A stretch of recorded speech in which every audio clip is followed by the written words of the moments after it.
আবার অনেক দিন বাদে আপনাদের সময় নষ্ট করতে। তো অন্যান্য দিন নিজের কি বলবো ভাড়া বাড়ি থেকে ভিডিও করি। আজকের প্রথম আমাদের কাঁচরাপাড়ার অফিস, সেখান থেকে ভিডিও করছি।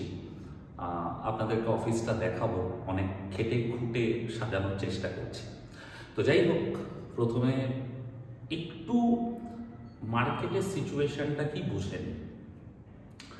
এই মুহূর্তে দাঁড়িয়ে যেটা সবচেয়ে ইম্পর্টেন্ট লেভেল, নিফটি 24,550 টপকালে হয়তো বাজার আমি কোথাও না কোথাও কনফার্ম হয়ে যাব যে নতুন হাই দেখবে নিফটি।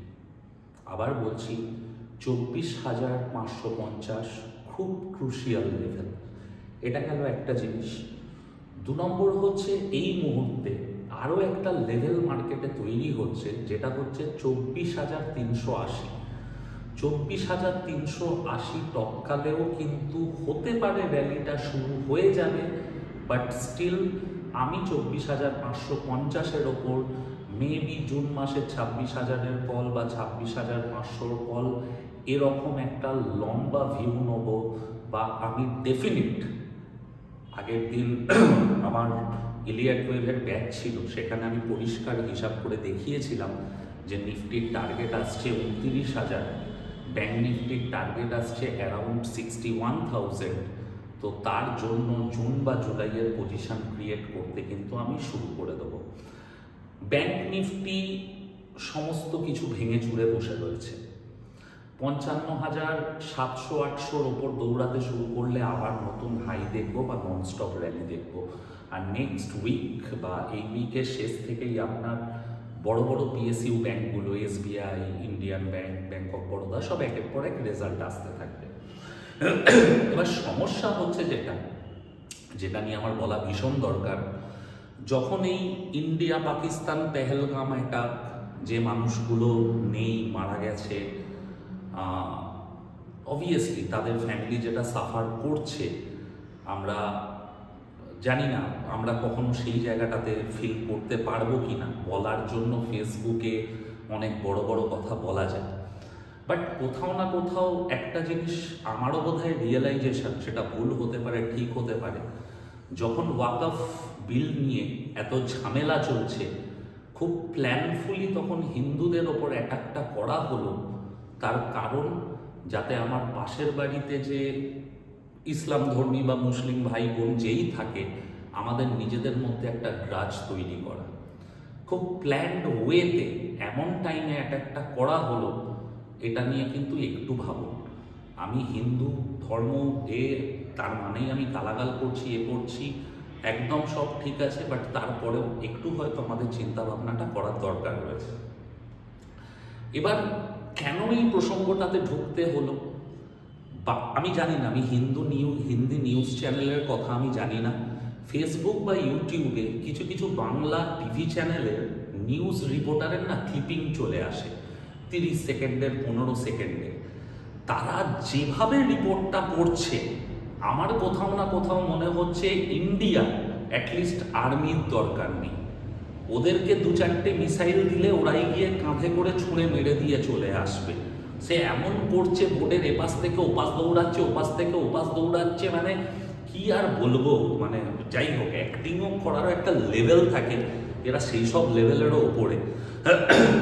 যাই হোক, তো আরও অনেক কিছু বলতে পারতাম, থাক।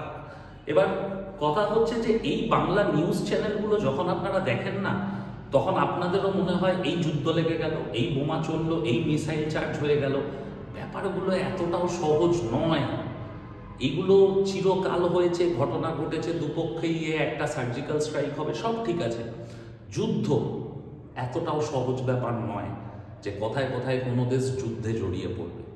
আজকের ডেটে বোধহয় সোশিও ইকোনমিক্যাল প্রেশার ক্রিয়েট করাটাই সবচেয়ে বড় অস্ত্র।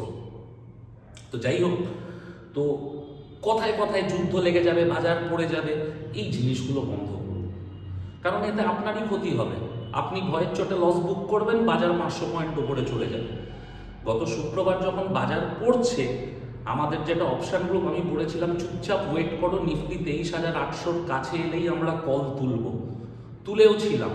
হিউজ প্রফিট পেয়েছি। আজকের নিফটি কততে দাঁড়িয়ে? 24,350। তো এই হচ্ছে ব্যাপার, যে নিউজ দেখে, বাংলা নিউজ দেখে, হিন্দি নিউজ দেখে মার্কেটের ব্যাপারে কোনো কিছু ডিসিশন নিও না, লজিক্যালি চিন্তা ভাবনা করো। যাই হোক, এবার আজকের ভিডিওর যেটা মেন প্রসঙ্গ, সেদিনকে পড়াশোনা করতে করতে প্রত্যেকটা কোম্পানিকে এই কোয়ার্টারলি না ড্রাফট টিলিং করতে হয়, যে তাদের শেয়ারগুলোতে কোন কোম্পানির কত হোল্ডিং, কি ব্যাপার স্যাপার না ব্যাপার স্যাপার। তো রিসেন্ট টাইমে আমি যেটা বলি যে ডেটা অ্যানালিসিস সবচেয়ে ইম্পর্টেন্ট। তো রিসেন্ট টাইমে ভারতবর্ষের ওয়ারেন বাফেট যারা, মধুসূদন কেলা, বিজয় কেডিয়া, রাকেশ ঝুঁয়া, এখন তো রাকেশ ঝুনঝুনওয়ালা বেঁচে নেই, রেখা ঝুনঝুনওয়ালা, তো এই যে বড় বড় ইনভেস্টার 5,000 10,000 কোটি যারা ইনভেস্ট করে, এই ভারতবর্ষের ওয়ারেন বাফেটরা এই যে মার্কেটটা পড়ে ঘুরছে, কোন স্টকে ইনভেস্ট করছে। তারপর আমি আসছি এফআইআইদের গল্পে।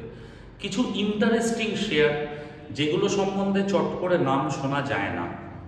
সহস্র ইলেকট্রনিক সলিউশন লিমিটেড, সহস্র, SAHASRA, সহস্র ইলেকট্রনিক সলিউশন লিমিটেড। 2013 সালে কোম্পানিটা জন্ম হয়েছিল, 928 কোটির কোম্পানি। মুকুল আগরওয়াল বেশ বড় পরিমাণের কিন্তু শেয়ার এই কোম্পানিতে কিনেছে, ঠিক আছে। এর পরের যে শেয়ারটাতে ইনভেস্ট হচ্ছে সেটা কি? Windsor machine. উইন্ডসার মেশিন, এই শেয়ারটা কিন্তু একটা টাইমে আমারও নজরে ছিল, খুবই ভালো কোম্পানি, ঠিক আছে। মধুসূদন কেলা উইন্ডসার মেশিনে ইনভেস্ট করেছে, বানান কি? WINDSOR, Windsor machine. 3 নম্বর যে স্টকটা আমরা পাচ্ছি, যেখানে বড় পরিমাণের ইনভেস্ট করেছে, সোডা অ্যাশ বানায়, বেকিং সোডা বানায়, ঠিক আছে, হিন্দুস্তান ইউনিলিভার, বোরোসিল, পতঞ্জলি, সেন্ট গোবেন, এদেরকে সাপ্লাই করে। স্টকটার নাম হচ্ছে কি? GHCL limited. ডলি খান্না এই স্টকটাতে কিন্তু ইনভেস্ট করেছে। ডলি খান্নাকে রাকেশ ঝুনঝুনওয়ালার পোর্টফোলিওকে যে মেনলি সামলাতো রাকেশ ঝুনঝুনওয়ালা অসুস্থ হওয়ার পর। এরপর কোন স্টকটাতে ইনভেস্ট হয়েছে? ইনফিনিয়াম ফার্মাকেম, 2003 সালের company, pharmaceutical company obviously. Ashish Kacholia বিশাল টাকা ইনভেস্ট করেছে এই স্টকটাতে, ইনফিনিয়াম ফার্মাকেম। স্টকটার নামের স্পেলিং বলে দিচ্ছি,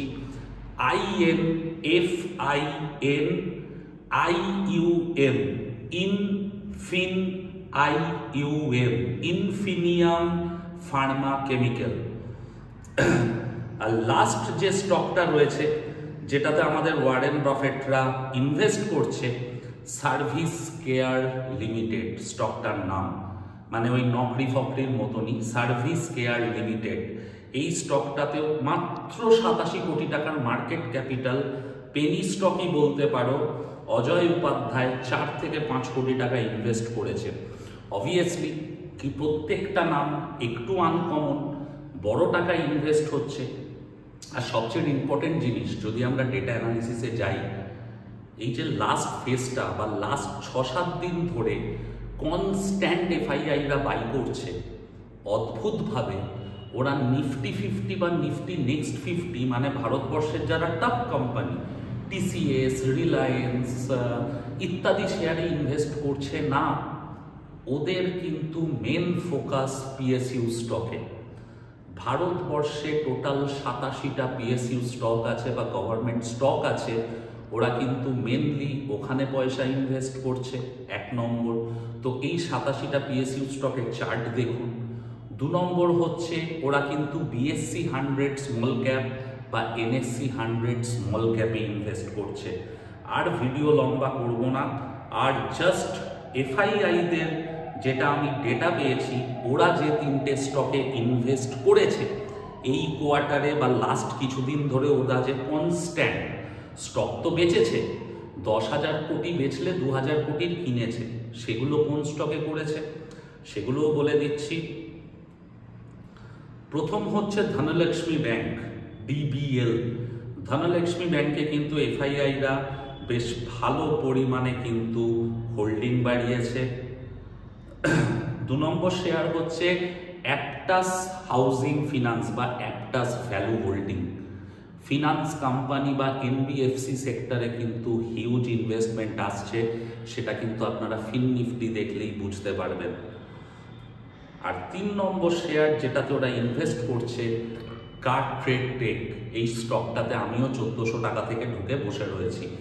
তো এই গেল 3টে PSU, 3টে স্টক যেটাতে এফআইআইরা ইনভেস্ট করছে, 5টা স্টক যেটাতে আমাদের যারা ওয়ারেন বাফেট ইন্ডিয়া তারা ইনভেস্ট করছে। আপনারা প্ল্যান করুন, ঠিকঠাক দেখুন। আমি কোনো সেবি রেজিস্টার্ড অ্যানালিস্ট নই, নিজেদের হিসাবে নিজেদের বুদ্ধিতে আস্তে আস্তে ইনভেস্ট করতে থাকুন।